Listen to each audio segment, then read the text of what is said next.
Greetings, friends, and welcome to this edition of Art and Coffee, the video series dedicated to helping you find and forge your own unique voice in the realms of art and visual storytelling. As always, this is yours truly, Gabe Dunston, and I'm just as happy as I could be that you found this video, that you found me, that you clicked on this, and that you're giving me the time of day. It means a lot to me. Thanks so much. Today's coffee is the 46 blend from Counterculture Coffee Roasters, again, because it is my favorite, and because it's, at the time of this recording, it's still super isolated COVID times, and I just want my favorite coffee. Just let me have this. I don't feel like experimenting right now. Alright, enough about the coffee, enough about our introductions. I want to get started on today's topic. Today's topic comes from a strange place. I was reading, I got a special book for Christmas that's been on my wish list for several years, and it's The 9 Old Men. It is the book about the 9 Disney animators who were there in the very early days. These are the guys who all worked on various parts of Snow White, which being... it was a technological feat of its day. Snow White is such a big deal because a feature-length animated movie was unheard of at the time because animation is so difficult. And because the techniques for animating something, especially an elaborate fairy tale story, had not fully been invented yet. So a lot of the techniques necessary to tell that story had to be invented on the fly, and the 9 Old Men were the guys who did it.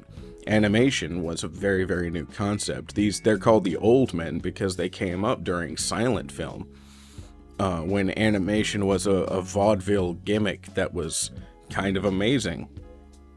And it was, these guys came up during a time like they were children before animation was a thing, so they essentially invented an art form, and then became the first masters of that art form. But masters with a capital M, as in the animators of today, no matter, have grown up with animation. This is an art form that was invented before they were born, and it's been around. And if animation is something you're interested in, if it's an art form that speaks so much to you, you want to work on it for a living, then it's essentially the air you breathe and the water you drink. And yet still, today's animators are looking at the works of the 9 Old Men because they were such masters of the art form that they helped to invent. And that's kind of an incredible thing. And so I got this book for Christmas, and it's great, and I love it, and I read something in the opening that absolutely freaked me out and filled me with a certain amount of despair. And I want to talk about it here, and I want to talk about it with you because I'm sure I'm not the only one who's had this reaction. So the book was put together by a fellow named Andreas de Ha, and he worked really hard to put together a couple of the keyframe drawings by these 9 old masters, and he put them in order so that we could see the frame by frames of key scenes that they animated, which is great. And he also gives us, a short bio on each person and who they are and what they did and all of that. But on the preface of the book, he writes, and this is the opening sentence: "One day in the 1970s, I discussed Disney animation with my life drawing teacher. Quote, 'Anybody can learn how to animate like Disney,' he claimed. Quote again, 'It's all technique, but no art.'" End quote. Now, the reason this sticks with me is because as an illustrator, as a comics man, and as somebody who's loved animation all of his life, this is something that I've heard more than once, particularly from authority figures in art who are theoretically supposed to be training me to be better at these things. And it's a sentence that I'm sure that so many of you have heard before in some way or another, and what it boils down to is this thing that you love, that's not art. Not real art. And I tell you what, man, it hurts.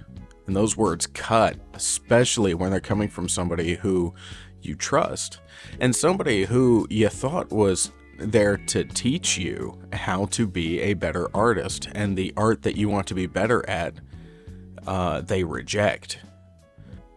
And that cuts even deeper, because the thing that matters to you, the art that matters to you, the thing that inspires you is so personal. So that rejection comes personal, because what you're hearing is, that's not real art. But what you're feeling is, what you like doesn't count. What you are doesn't count. What's in your heart? That don't count. You don't count. And when that's coming from a mentor, it sucks. It bites like an angry cat or a mean dog or a winter wind, the kind of thing that no matter how many woolen layers you're wearing, it cuts through all of them, gets straight to the heart of you. Oh, it's rough. And as I've discussed before, being a lifelong lover of comics and illustration animation, I got this more than once. Not always so bluntly, but blunt or not, it all cuts the same way, and man, it sucks. But there's a trick. There's,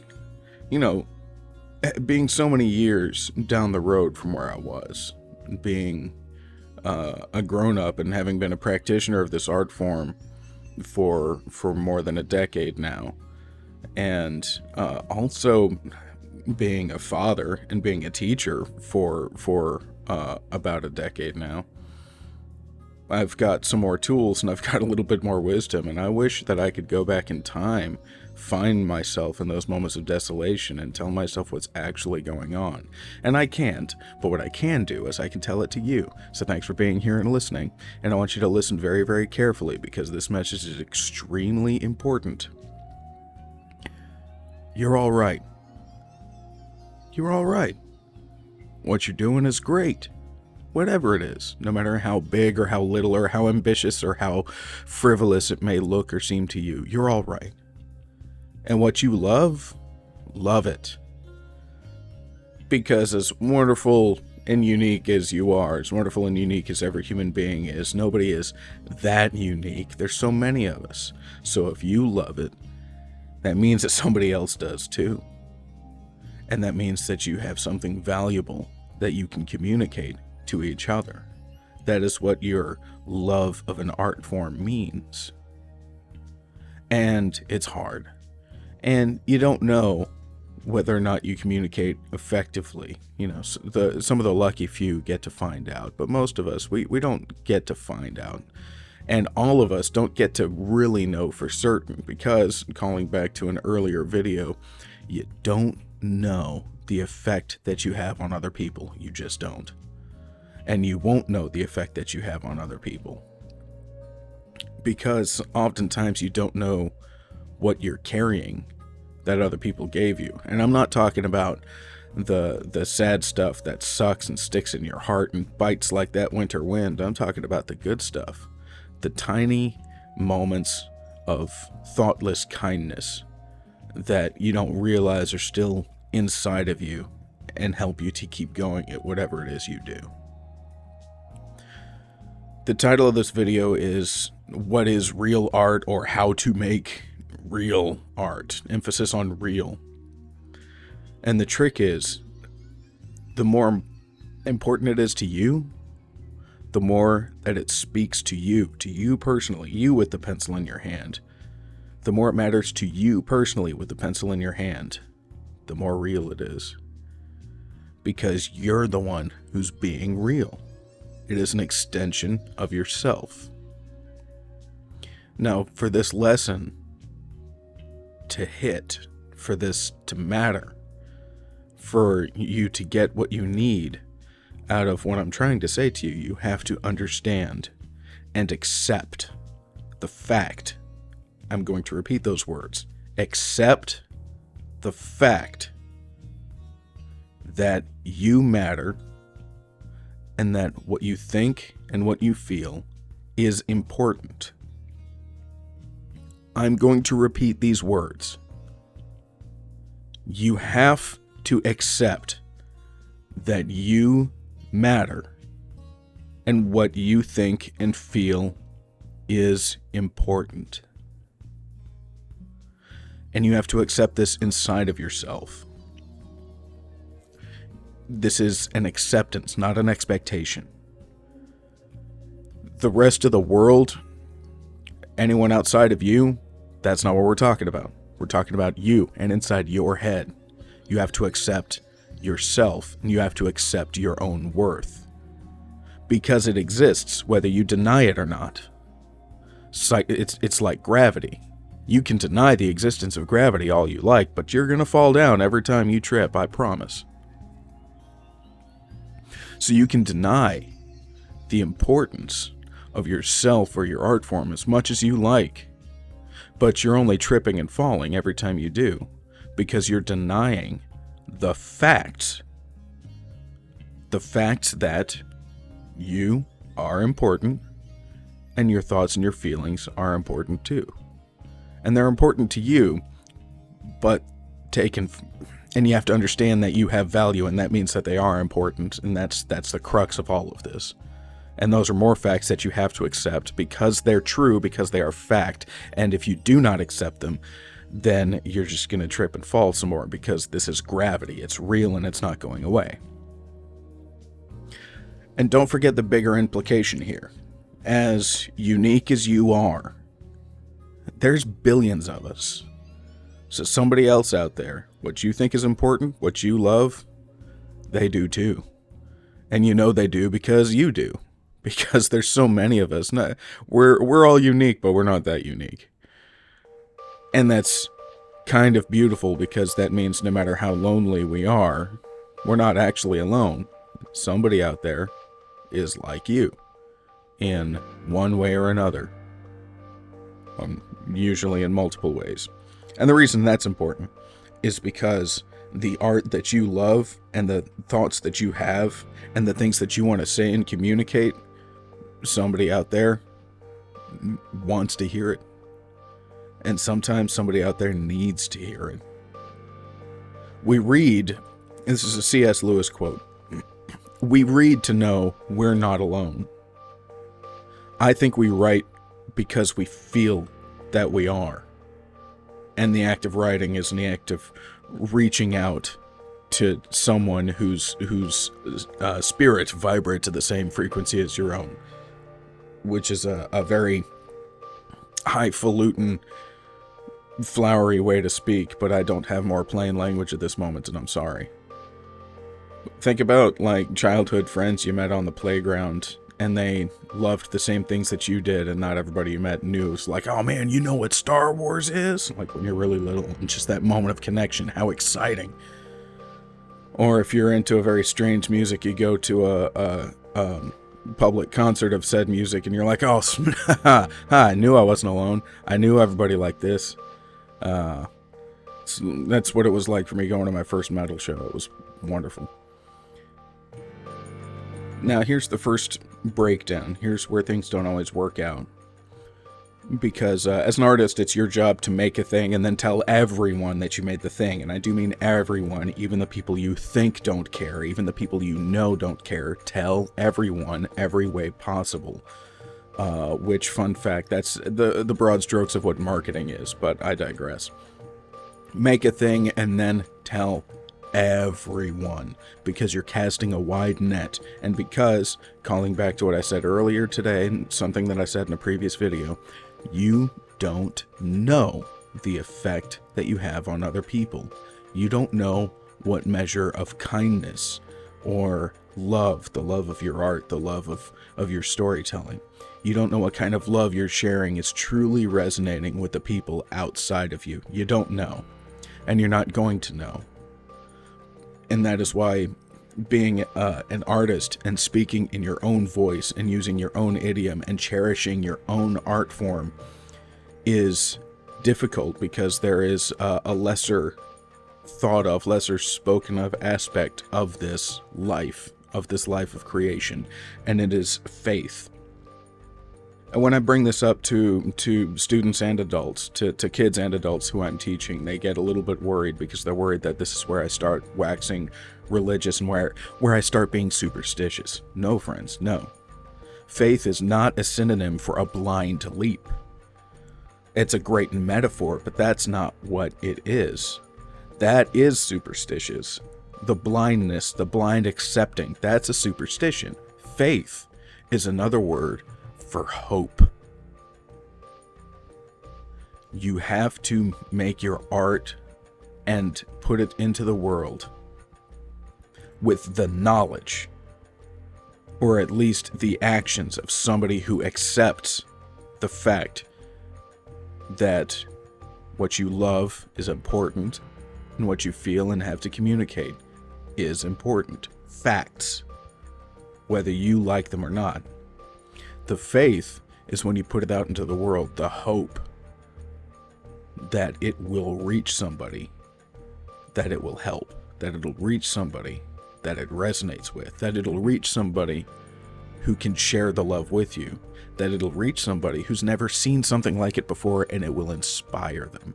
And there is no greater way to share your love of an art or an art form than to introduce somebody new and to inspire somebody new. It is wonderful. It's transcendent. It's the name of the game. It is love and art in its purest form. To introduce and to inspire somebody new.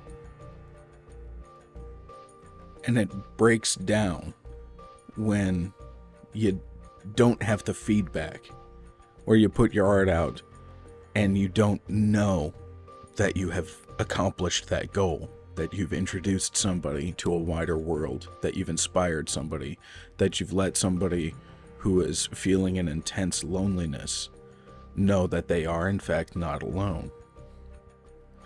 And to carry on with this practice of creating and sharing from a place of love, not knowing for certain whether or not you're having the impact you want, that is a practice of faith. That is hope in action.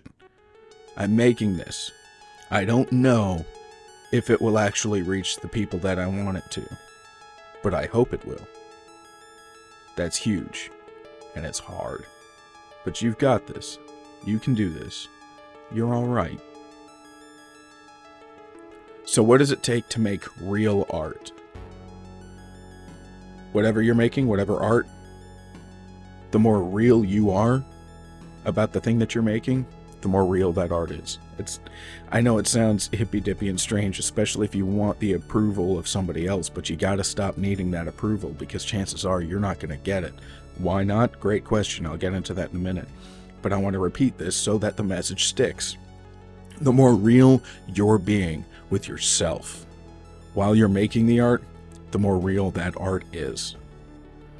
And it's extremely important to understand that it's not just for the serious, quote-unquote, important art that you make. Airplane is a comedy movie. It's a legendary comedy movie. It's not Schindler's List. It is not a hard-hitting, stark look at the Holocaust. It's a silly movie that was invented to be silly. And it's really, really easy to say that one of those movies is real art and one of those movies is really important. But I'm telling you, you can't do it, because the people who made Airplane, they were being very real. These are the kinds of jokes that make them laugh. And there wasn't a whole lot of those jokes out in the world at the time. And so many people needed those jokes so much that that movie is now legendary for its comedy. And it's so easy to say it's not real art because it's silly. And it's so easy to say that it's not important because it's silly. But man, the world needs silly. Needs it. And the people who were making Airplane were being very real with themselves and with you as to what made them want to laugh. And in so doing, put something wonderful in the world that we can all enjoy. Now, why would your art teacher, your art instructor, your mentor, or a complete stranger, or maybe even somebody in your family, tell you that what you're making isn't real art and it doesn't count? And it has to do with the ideas of what real art is or should be. And a lot of preconceptions of what those things should mean. But there's something else going on as well, and it's a certain amount of ego. There's a quote, I don't know where it's from, but it's something along the lines of, every subsequent generation is born with the duty to baffle, mystify, and infuriate the generation before them. And by this measure, speaking as an art teacher, my kids are performing their task most admirably, because so much of what the younger generation finds fun and interesting baffles me. And it was true when I was the younger generation, when so many of the kids who came up with me went to art school to make comics and animation, and the thing that inspired them wasn't Disney movies, it was Miyazaki movies, or it was anime, or it was mangas. And yeah, that's right, I pronounce it manga. It's with an A, and I'm not Japanese. Manga. But I digress. What happened to myself and other students like me, we came to schools or institutions or instructors with our ideas and the things that inspired us, and we had those instructors not understand those ideas, not understand the depth of our love and inspiration, and instead see childhood frivolities, and they made sure we knew it. That's not real art. And they have all these dismissive ways to describe why that's not real art. And the reason I'm telling you this is because I want to inoculate you. Because it is so easy to become that guy, to be a practitioner of your art for so long and become so tunnel visioned as to what you believe is important that you forget that other people have other notions and that their notions aren't wrong just because they're not yours. The longer you're a practitioner of any given art form, the easier it is to have that tunnel vision. The tunnel vision that says what is important and what is unimportant child frivolities. And there's also a certain amount of ego. That figure drawing teacher that looked at Disney animation and that this incredible magical art form that was being pioneered by masters on the level of a Rembrandt or a Caravaggio, not Da Vinci or a Michelangelo. Those guys were super geniuses on their own right, but by these incredible practitioners, and to say, oh, it's just technique, there's no real art there. And that shows a complete lack of understanding of the three-dimensionality of the problem of tackling moving pictures. This is somebody who sees something that he doesn't get. He sees a subsequent generation doing something that mystifies and baffles him. And that thing that they're doing is actually super hard. But it mystifies and it baffles him, and it's the younger generation, so it's a frivolity. So I'm just going to go ahead and put up my hands and be like, no. Hold on with both hands to the ego. I'm the master. I'm the master of this thing, and that thing over there that I don't get, it's easy. And it's easy because if it's not easy, then that means it's hard. And if it's hard, then that means it must have value. But it can't have value because I don't understand it and I don't like it. That two-handed white-knuckle grip on the ego, that's the other thing that's easy to happen to us as we get older and become practitioners of our art form.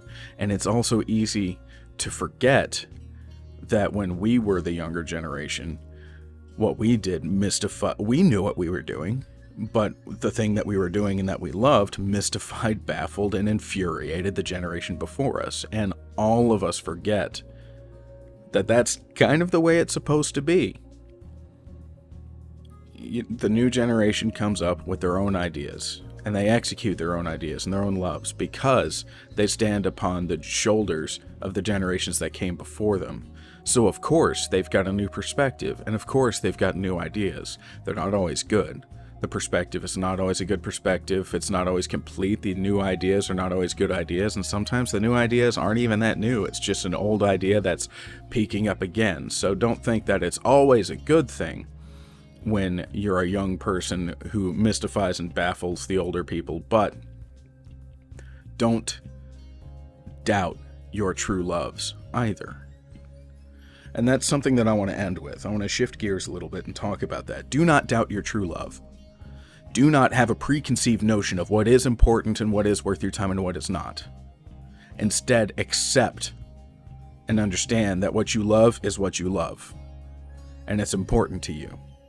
And if it's important to you, that means it is important, and that is a fact like gravity that you have to accept, or you'll fall on your face and it'll hurt.